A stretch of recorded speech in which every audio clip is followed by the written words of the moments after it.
The Wireless says, I am from India and I'm practicing American accent and I want 100% American accent.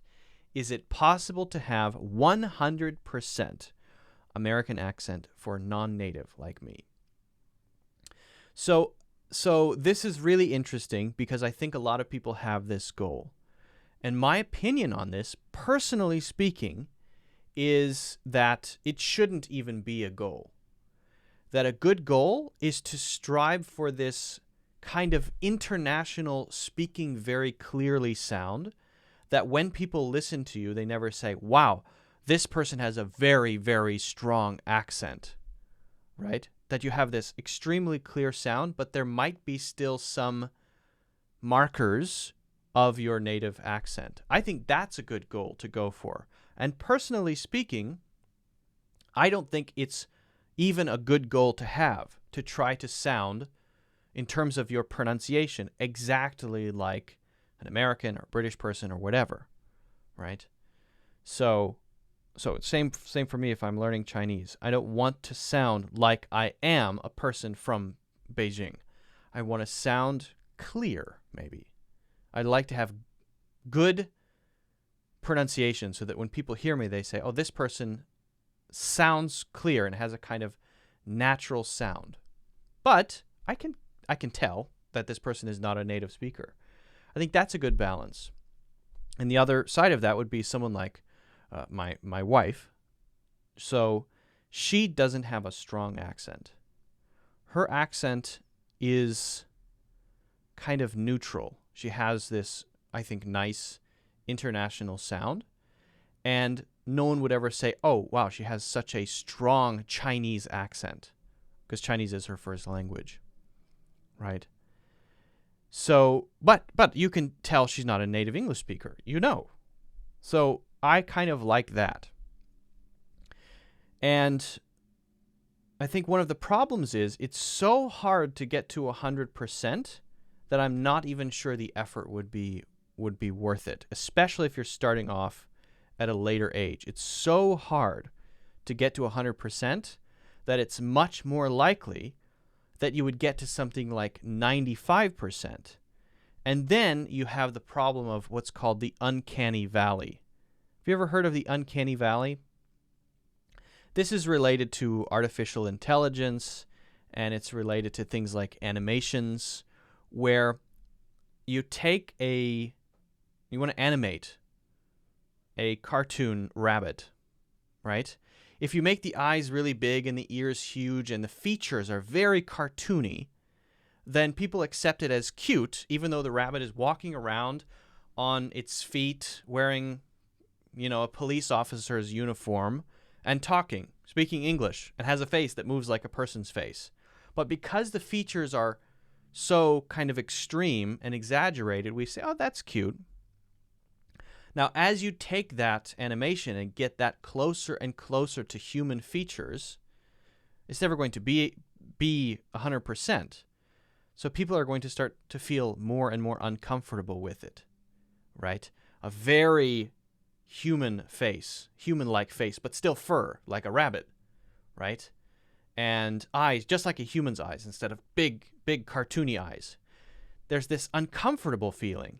And this is also happening in artificial intelligence with things like robot heads. There's that, I can't remember her name, but it's a robot lady who goes around on talk shows. And she looks exactly like a person, but her mouth moves like that. And obviously it's not a real person.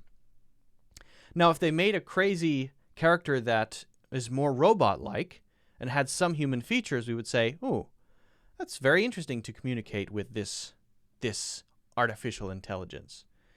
But when I talk to this robot lady who's modeled on a human being and is trying to be as close as possible to a person, I feel this uncomfortable feeling. This is called the uncanny valley. And I think there's an uncanny valley of accents, so that when someone is 97% at native and they're really forcing it, they're really trying to copy the American sound and imitate it, then I can tell that it's an imitation. It sounds forced, and it makes me a little uncomfortable, And I'd rather just not hear that. And I'd rather talk to someone or hear sounds that are more neutral, international sounding, without a maybe strong, clear, identifiable accent from one place or the other, but not trying to be in a forced way 100% American, because it's forced. There's a good example of this.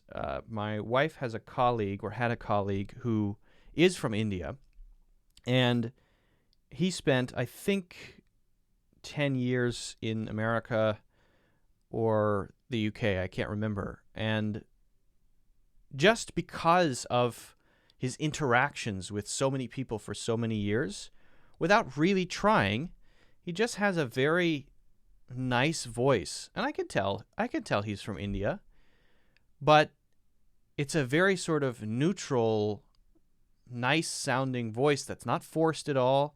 It doesn't sound like he's trying to make himself sound like an American, for example. It's a very natural sound.